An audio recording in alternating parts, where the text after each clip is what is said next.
நான் arts class ரூமே இப்படி ஆர்ட்ஸ் கால் இப்படி தான் பண்ணிகிட்டு இருப்பானுங்க. அது போய் அவனை ஒருத்தர் பெட்டிஷன் எழுதிட்டேன், இங்கிலீஷ் லிட்ரேச்சர் கிளாஸில் இங்கிலீஷ் வாத்தியார் பாடி தெரிகிறார் அப்படி. அதுக்கு நம்மளுக்கு ஒரு பெட்டிஷன், இந்த தொழிலுக்கு ஒரு பெட்டிஷனுங்க. அவர் மாறுவேட மாட்டு பின்னால் உட்காந்துட்டாருங்க. நான் தூள் கிளப்புறேங்க. What is life you know? தலைவாழை இலைன்னு பேர் தம்பி. தலைவாழை 5 ரூபா கொடுத்து வாங்குகிறோம். சாப்பாடு போட்டால் சாப்பாட்டு இலைன்னு பேர், சாப்பிட்ட பிறகு இலைன்னு பேர். இதுதான் லைஃப். அப்படி ஆளுதான் ஒருத்தர் எந்திரிச்சு அவெல்லாம் பாடம் நடத்திட்டு போகிறான் சார். நான் சொன்னேன், எங்கிட்ட படித்த பசங்க பரீட்சையில் ஃபெயில் ஆகிடலான்டா, வாழ்க்கையில் ஃபெயில் ஆக மாட்டேங்கடா, நீங்கள் போங்கடா. வாழ்க்கை சொல்லிக் கொடு, தாயினுடைய கை ரேகையை பார்க்க சொல்லு, தாப்பனை சொல்லிக் கொடு. அம்மா தான் மேடையில் இருந்தாங்க 15 வருஷம் முன்னே. நானும் மேடையில் இவர் பேராசிரியர் சால்மன் பாப்பியோட பேசணும். கண் போன போக்கிலே கால் போகலாமா, கால் போன போக்கிலே மனம் போகலாமா, மனம் போன போக்கிலே மனிதன் போகலாமா, மனிதன் போன பாதையை. யாருக்கு மகாத்மா காந்தி போட்டால் ஒருத்தன் வீட்லையும் இல்லைங்க, எங்கள் தாத்தா போட்டால் இல்லைங்க. அது என்னங்க முக்கியமான விஷயம் சொல்லிவிட்டு சிதம்பர ஜெயராமா பாட முடியும். என்னால் சீரியஸான மேன். பட் எனக்கு எம்கே தியாகராஜ் அவர் கடைசியில் கண்ணு இதாகி சமயபுரத்தில் கண் தெரியாமல் போய் எம்ஜிஆர் போய் உங்களுக்கு கண் ஒளி நான் செஞ்சு கொடுக்குறேன் அமெரிக்காவுக்கு போனேன், இது ஊழ் வேண்டாடா விட்டு ராமச்சந்திரா அப்படின்னார். வீட்டு ஜப்தி ஆகும்போது கலைவாணர் சீட் ஆடிட்டு இருந்தாரா, நாளைக்கு வீடெல்லாம் எடுத்துகிட்டு போங்கடா, நான் வெளியே போயிடுறேன், நான் இருக்கும்போது ஜப்தி பண்ணிடாதீங்க, சீட் ஆடிட்டு அப்படி வெளியே போகிற மாதிரி போகிற வீட்டெல்லாம் ஜப்தி பண்ணுங்கன்னாரா. Life is a comedy to those who think and it is a tragedy to those feel. எந்த குழந்தை பிறந்தாலும் முதல்ல ஒரு தாலாட்டு பாடுவா, எப்படிப்பட்ட பொம்பளையாக இருந்தாலும். கடைசி ஒரு கிழமை சேர்த்து போயிட்டால் 3 தண்ணி ஊற்றி நீராட்டு கொடுப்பாங்க. முதலில் ஒரு தாலாட்டு, 2வதில் ஒரு நீராட்டு, நடுவில் பெற வேண்டும். இங்கு அமைத்துக்கு அத்தனைவர்களுக்கும் ஆண்டவன் ஒரு பாராட்டை கொடுக்க வேண்டும்.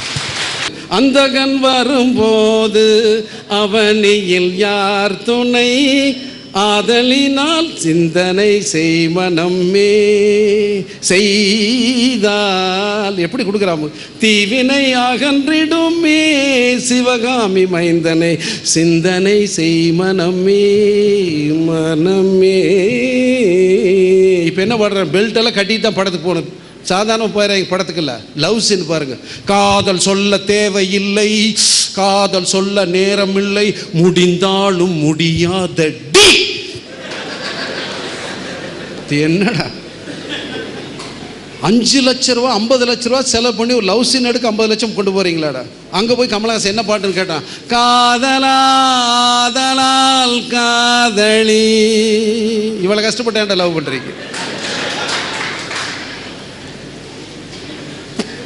அந்த பம்பாய்ங்கிற படத்தில் பயிற்சி வந்த நாட்டை உயிரே உயிரே அவ கருப்பு துணி போட்டு உறவ அண்ணிலாட்ட. 50 வருஷம் முன்னால் மகாதேவி படத்தில் கண்ணதாசன் எழுதுற கதை வசனம் போகிறாங்க, கை தட்டுங்க. உள்ள ஜி ராமநாதன் 2 செகண்டில் டியூன் போட்டார். ஒரு மிருதங்கம், ஒரு ஹார்மோனியம், ஜால்ரா 3 தானே. 1 2 3 தென் 1 கை தட்டலாம். தென்பாங்கின் எழிலோடு ஜொலிக்கின்ற அழகை சிந்தாமல் கொள்ளாமல் கண்டு கொள்ள வந்தேன். சின்ன சின்ன சிட்டு போல மின்னுகின்ற வண்ணம் கண்டு கண்டு நின்று நின்று கொண்ட இன்பம் கோடி கண்மூடும் கண்மூடும் வேளையிலும் களை எந்தன் களையே கண்ணா உன் கற்பனையின் விளை இந்த உலகே மின்னாமல் முழங்காமல் வருகின்ற மலை போல் சொல்லாமல் கொள்ளாமல் ஏங்குவதேன் கண்ணே. இப்போ என்ன எழுதுறான், 10க்குள்ளே ஒரு நம்பர் சொல்லு அப்படின்னு. ஒரு தமாசு சொல்ல போனேன். ஒரு அம்மாவை கேட்டாங்க, புருஷன் எங்கேங்க என்ன ஓடிட்டார் அப்படின்னு. எங்கே ஓடிட்டார்னு, அவர் ஆடிட்டுரு, அவரை போய் ஓடிட்டார்.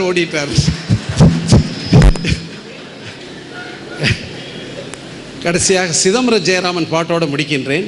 நேரம் மேடத்தை கூப்பிட்டுருக்குறோம். அதனால் நாம் போய் சும்மா நடுவில் ஒரு காமிக் சீனுக்கு ஒரு லிமிட் வேணுங்க.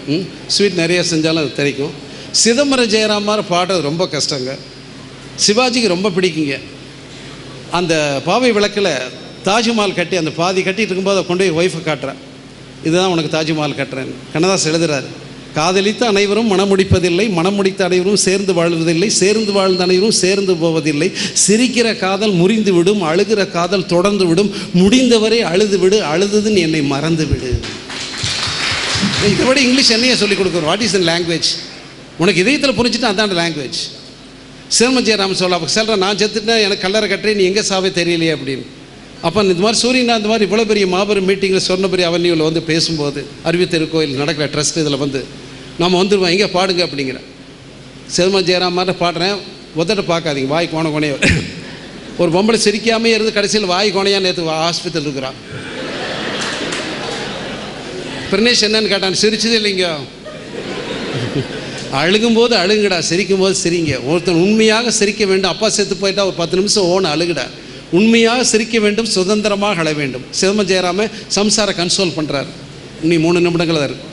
காலம் மாறினோம், தேகம் அழிந்தினோம், காதல் கவிதைகளில் கலந்து வாழ்ந்திடலாம். காவியமா நெஞ்சினோவியமா சுகஜீவிதமாம் தெய்வீக காதல் சின்னமா காவியமா. அது எப்படிப்பட்ட பொம்பளை, எப்படிப்பட்ட பொம்பளை சில கட்டினான்னு அப்படி பிக்சரைஸ் பண்ணுறான் பாருங்க. அன்பின் அமிழமே. சில பொண்டாடி பேசினாலும் சண்டை வந்துடு. திடீர்னு குடிச்சுனா காப்பிக்கு என்ன பண்ணுறது? அவன் வர காப்பி குடிச்சுக்கிறாங்க. அவன் அன்பின் அமிழமே, அழகின் சிகரமே, ஆசையின் வடிவமே, உலகின் அதிசயமே காவியம்மா. என் சம்சாரம் எந்த சீன்லையும் அழுகாதுங்க. எப்படிப்பட்ட பிச்சைக்காரனுக்கு 10 ரூபா போடும்போது ஏப்பா 10 ரூபா போடுறானான்னு கேட்டேன். சம்சாருக்கு அவன் சொல்கிறான், சில போடுற நாய்க்கு போடுறாங்க, சில போடாத நாய்க்கு போடுறது. ஒரு வீட்டில் போய் நேற்று சாப்பிட்டேன், 2 ஸ்பூன் நெய் ஊற்றினார். எனக்கு சாமின்னு, கண்ட நாயெல்லாம் திங்குது, நீங்களும் திங்குங்க அப்படின்னு. நேற்று ஒரு பையன் கூட்டிகிட்டு போனேன். அங்கே நான் சாப்பிட மாட்டேன்னு திருப்பூர்லாம் கூட்டிகிட்டு போய் காட்டேன்னா, நாங்கள் இன்றைக்கி வியாழக்கிழமைங்க குரு பகவான் சாப்பிட மாட்டோம், கறியெல்லாம் செஞ்சால் சாப்பிடுங்க. நல்லா சாப்பிட்டுங்க. அந்த கிழவனார் உள்ளேருந்து வந்தார். இவரை பார்த்தா வாத்தியார் மாதிரி தெரியலையா, சாப்பிடுங்க, நாங்களும் சாப்பிட மாட்டோன்னு. திடீர்னு சொன்னீங்க, எத்தனை வருஷம் வாத்தியாராக இருக்கீங்க? 33 வருஷம் காலேஜில் பிரின்சிபலாக கூட இருந்தேனுங்க. ஒரு வாத்தியாருக்கு சோறு போடுறது 100 பிச்சைக்காரனுக்கு போட்ட மாதிரி.